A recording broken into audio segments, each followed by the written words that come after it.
What's up guys, CJ here and welcome back to another all-new HNN. Tons of news to round out our week. First up, the release date for Batman the Telltale series has been revealed, then official new Wonder Woman photos, and finally a new look at the Enchantress might just tell us a little bit about the villains for Suicide Squad. But let's start out with the big video game news. Telltale's highly anticipated Batman series finally has a release date. Well, it was originally thought the game would have hit stores by now. The first episode will officially be released in August. Digital download first for PCs, consoles, and iOS or Android devices. Then we know for sure that on September 13th in North America and just 3 days later in Europe, you'll be able to get your hands on a physical copy of the game. That's the Season Pass edition. It'll include the first episode on the disc, but also will unlock the next 4 episodes as they become available. So not too much longer to wait now, especially for a digital download. And while we do know it's coming in August, we don't exactly know when, but hopefully that information will be coming out very, very soon since August is now just right around the corner. The really intriguing thing to me is that this confirms it will be available on mobile devices, so it'll be really interesting to watch how that plays out. There are huge questions about that for me. The biggest one is, will there be any differences in gameplay or content when comparing the mobile versions to the PC or console versions? I mean, my gut says yes, but if there's not, that is huge news. Let me know what you think about all that in the comment section down below, but moving on to our next story, we have some new official photos of DC's upcoming Wonder Woman film straight ahead of SDCC, courtesy of Entertainment Weekly and the brilliant photographer Clay Enos. And there are 4 new photos here, so I kind of figured that we'd go through each of them and break them down a little bit. First up, there's this action shot. Wonder Woman drawing her sword, looking like she's about to take someone out, but the really striking thing to me in this image is how vivid the colors in the suit are. Especially when you compare this suit to the look that Gal wore in Batman v Superman. The colors, the red, blue, and gold, really all pop, which is a huge plus for me. Next up, the iconic Wonder Woman pose, showing off the gauntlets a little bit, and again, they seem to be a lot brighter, a lot more vivid in this film than they were in Batman v Superman, but that could just be an age and a wear and tear thing across the board. Literally, this is the first time that the gauntlets and the suit really have been in use before Batman v Superman, which is 100 years later, so you assume they've been through a lot more at that point. The third shot here showing off Chris Pine's Steve Trevor a little bit, dressed up and looking like a World War I era soldier, I guess. I'm not a World War I expert, but he does look the part very good, and he actually looks very good in costume. He looks like he's trying to talk to Gal about something, but she is staring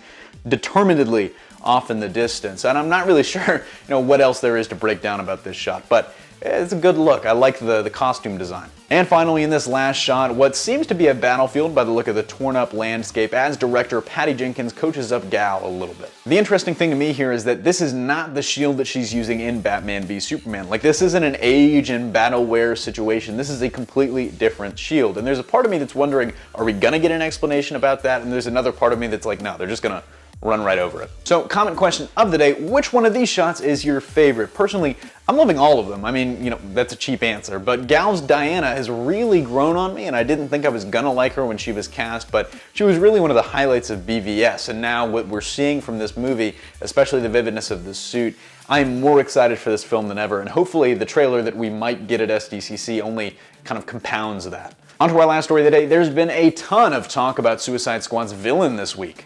The news broke this week that the baddie was a Lovecraftian villain called the Adversary, and those goons that are running around getting sliced, diced, burnt, or shot by the squad are the eyes of the Adversary. But if you're like me, you always had a hunch that the Enchantress was somehow gonna be involved with the evildoers on this one. I mean, come on, she never appears in shots with the squad in any of the trailers. In the second trailer, her intro is a little bit different than everybody else's, and at some point in the movie, we know she's menacingly chilling in the White House. So there's a whole host of reasons why you might think that she's actually a bad guy or gal. Well, we can throw another piece of evidence onto the pile thanks to a bite-sized new teaser. The new series fans ran in a bunch of different social media platforms and gave basically a brief bio on all of the characters, from people like Rick Flag and Amanda Waller, the authority figures, to Killer Croc, El Diablo, Deadshot, and of course, Harley Quinn. Well, the Enchantress got one too, and it gave us a look at this getup that she'll be wearing at some point in the movie. Probably, my guess is somewhere in the third act. But what caught my eye was the super stylish headpiece. Yeah, that green light you're seeing, you've seen that before if you've watched a recent TV spot.